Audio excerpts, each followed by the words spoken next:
उत्तराखंड के चमोली में कुदरत की त्रासदी के शिकार लोगों के रेस्क्यू का काम रोक दिया गया है। करीब 150 से ज्यादा मजदूर अभी भी लापता बताए जा रहे हैं।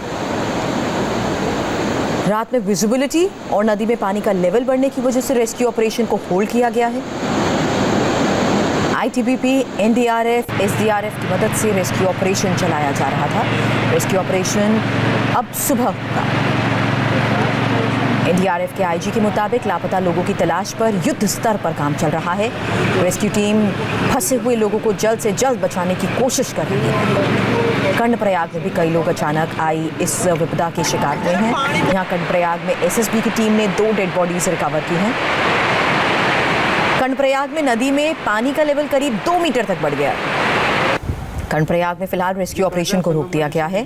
अब सुबह फिर से रेस्क्यू ऑपरेशन शुरू होगा। कर्णप्रयाग से इंडिया टीवी संवाददाता गोनिका अरोड़ा की रिपोर्ट देखिए।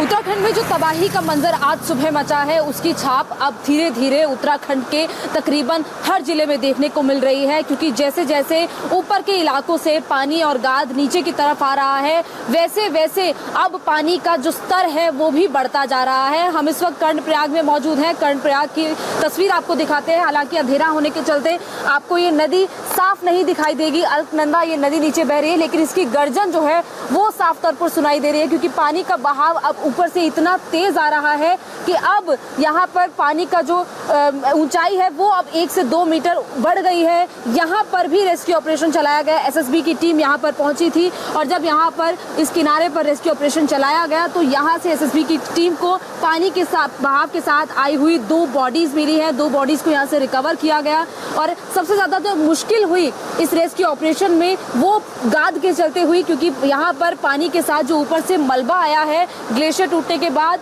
उस मलबे के चलते यहाँ पर सबसे ज्यादा परेशानी हुई है। इस पूरे ये जो ब्रिज है इसके नीचे जाकर ही इस पूरे रेस्क्यू ऑपरेशन को एसएसबी की टीम ने चलाया। एसएसबी की फिलहाल एक टीम यहाँ पर पहुंची है और उस टीम ने यहाँ कर्णप्रयाग में रेस्क्यू ऑपरेशन चलाया। फिलहाल इस रेस्क्यू ऑपरेशन को अभी अंधेरा होने के चलते रोक दिया गया है और उसके बाद सुबह दोबारा जैसे ही पहली किरण सूरज की होगी उसके बाद से ही इस रेस्क्यू ऑपरेशन को दोबारा से शुरू कर दिया जाएगा। फिलहाल आपको बताएं कि यहाँ से 2 बॉडीज रिकवर कर ली गई हैं और पानी का बहाव अब ऊपर से जिस तरीके से तेज आ रहा है, निचले इलाकों में अब पानी का बहाव और ज्यादा बढ़ता जा रहा है और करीबन अब नीचे के इलाकों में 1 से 2 मीटर पानी की ऊंचाई भी बढ़ती जाएगी। हालांकि अब जैसे जैसे रेस्क्यू ऑपरेशन और आगे बढ़ेगा, देखना होगा कि कितने लोगों की बॉडीज रिकवर होती हैं, क्योंकि करीब 250 लोगों के मिसिंग होने की खबर अब उत्तराखंड के अलग अलग इलाकों से आ रही है।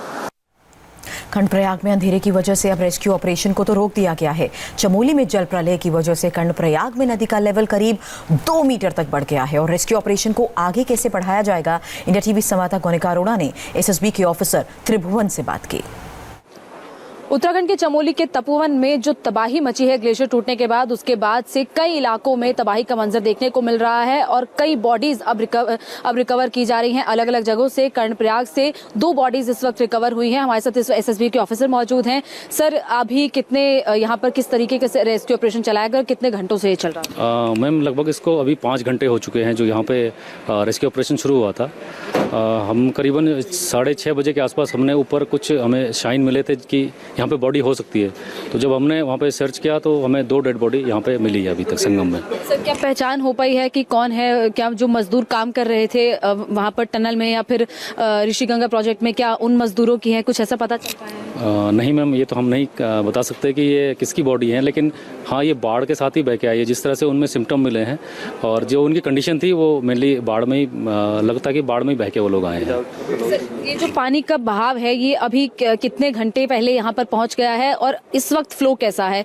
क्या जो ऊंचाई है वो अब ज्यादा बढ़ती जा रही है? अभी काफ़ी बहाव है, जो नॉर्मल दिनों की अपेक्षा बहुत तेज बहाव है और नदी में जो गाद है वो बहुत ज़्यादा है, इसलिए नदी में देखना बहुत मुश्किल है। जो अगर कोई बॉडी ऊपर तैर रही है, फ्लो कर रही है, उसी को हम रिकवर कर सकते हैं या कोई किनारे लग जाए, क्योंकि गाद इतनी ज़्यादा है कि रेस्क्यू ऑपरेशन बहुत मुश्किल हो रहा है। सर, आप लोगों की कितनी टीम्स लगी और किस तरीके से उन बॉडीज को रिकवर किया? क्या बॉडीज किनारे पर आई तब आप लोगों ने रिकवर किया या फिर ऑफिसर्स जो है वो अंदर भी गए? मैम, कुछ तो ऐसे कि जो नदी में घूम रही थी, जहाँ पे ऐसे वर्लपूल टाइप का है वहाँ पे घूम रही थी, तो हमारे द्वारा इक्विपमेंट के थ्रू उनको रिकवर किया गया है।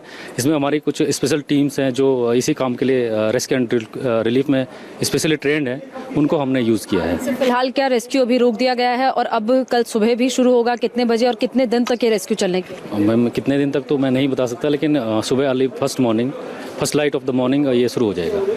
बिल्कुल, हमारे साथ इस वक्त एसएसपी ऑफिसर मौजूद थे जिन्होंने पूरी जानकारी दी कि कर्णप्रयाग से फिलहाल 2 बॉडीज को रिकवर किया जा चुका है और जो सर्च ऑपरेशन है वो अब कल सुबह भी जारी रहेगा। हालांकि अब क्योंकि अंधेरा होने के चलते और पानी का बहाव ज्यादा है, इसलिए फिलहाल रेस्क्यू ऑपरेशन को रोक दिया गया है।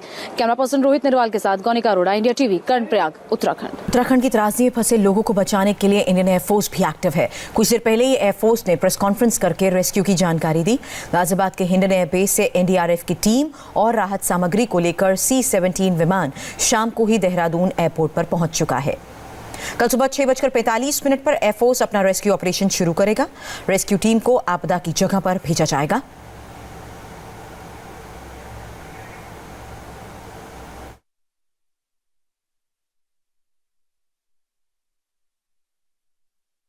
इस घटना के बारे में हमें जानकारी मिली तकरीबन 12:27 पे और 12:30 बजे तक एयरफोर्स ने अपने एसेंशियली ट्रांसपोर्ट और हेलीकॉप्टर एलिमेंट्स स्टैंड बाई पर डाल दिए थे।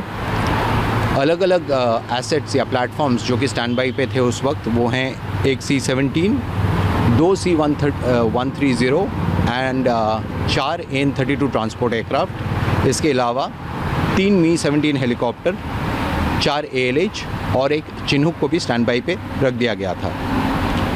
तकरीबन दोपहर के 1:40 पे हमें टास्किंग मिला रेस्क्यू एजेंसीज़ को दिल्ली से आगे अफेक्टेड एरियाज़ की तरफ एयरलिफ्ट करने के लिए। ये टोटल पर्सनल और तकरीबन 19 टन या तकरीबन 20 टन के लोड के साथ आज शाम को ही जाके सारा मैन और मटेरियल इन्होंने देहरादून में पोजीशन कर दिया है। सारे एजेंसीज़ के साथ इफ़ेक्टिव कोऑर्डिनेशन किया जा रहा है ताकि ये ऑपरेशंस ठीक तरीके से आगे बढ़ पाए।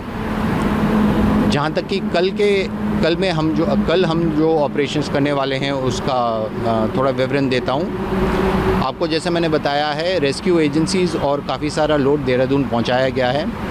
अब देहरादून से आगे अफेक्टेड एरियाज़ में कल सवेरे 6:45 बजे 6:45 ऑनवर्ड्स हम हेलीकॉप्टर्स में पर्सनल और लोड आगे ले जाएंगे। इसके साथ एक ALH में 6 साइंटिस्ट स्पेशलाइज्ड इक्विपमेंट के साथ एरिया में जाएंगे एरियल रिकॉनेसेंस करने के लिए।